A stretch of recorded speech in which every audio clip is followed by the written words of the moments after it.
Welcome to Bizworld, I'm Nuryn Razmyn. An investment of up to 3 billion ringgit will be made by the Sovereign Wealth Fund, Khazanah National Berhad, Retirement Fund Incorporated, KWAP, and Blue Chip Venture Capital, BCVC. Prime Minister Datuk Seri Anwar Ibrahim said the investment will be made in Southeast Asian and Malaysian ecosystems under the ASEAN Investment Initiative.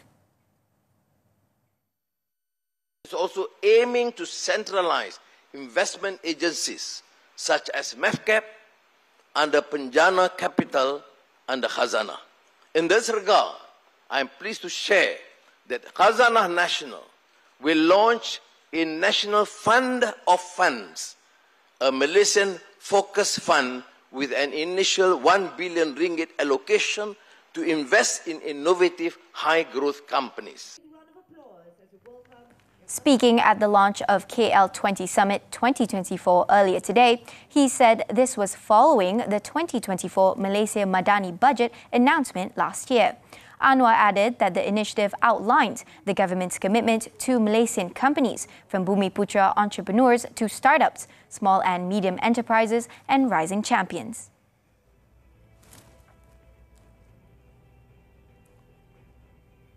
Malaysia should look into ways to establish an annual revenue objective in order to gauge its tax collection potential.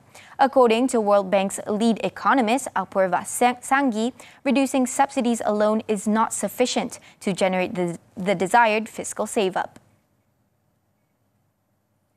Malaysia needs to first set and then obviously communicate and implement a well-defined revenue target, which will then determine the optimal mix of tax instruments. On pension reforms, reforming pensions by introducing a defined contribution scheme for new civil servants is a good starting point to address Malaysia's high spending rigidity, charting a well-thought-out investment policy.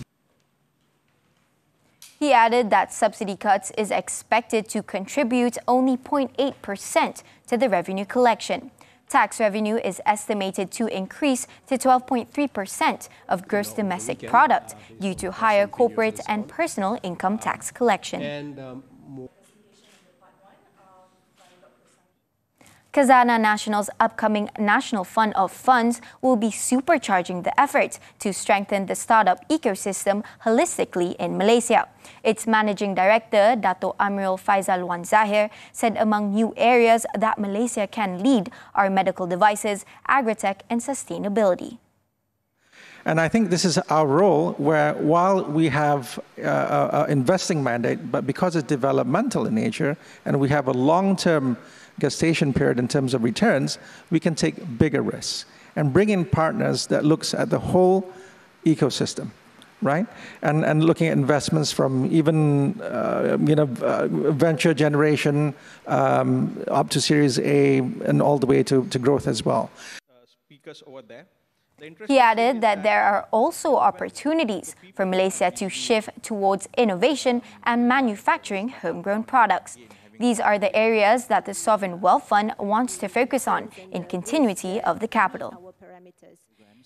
You can see Bursa Malaysia continued to trend higher in line with the regional sentiment recovery.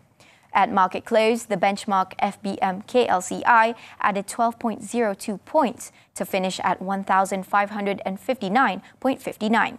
Gainers outpaced losers with 764 against 331 counters, while 420 counters traded unchanged.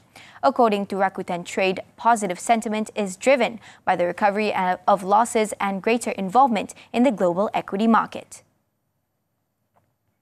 The net purchases by local institutions on Bursa Malaysia hit a 6-year high last week, totaling 1.79 billion ringgit. This versus the 430.7 million ringgit worth of domestic equities sought after in the week before.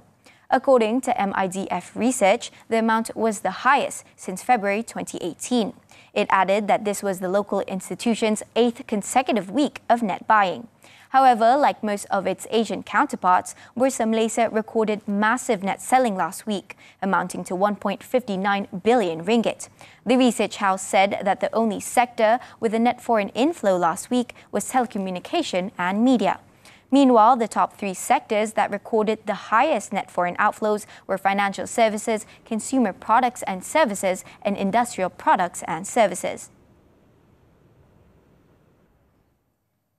And that's all the time we have for Bizworld. I'm Nuryn Razmyn. Keep tuning in to TV3.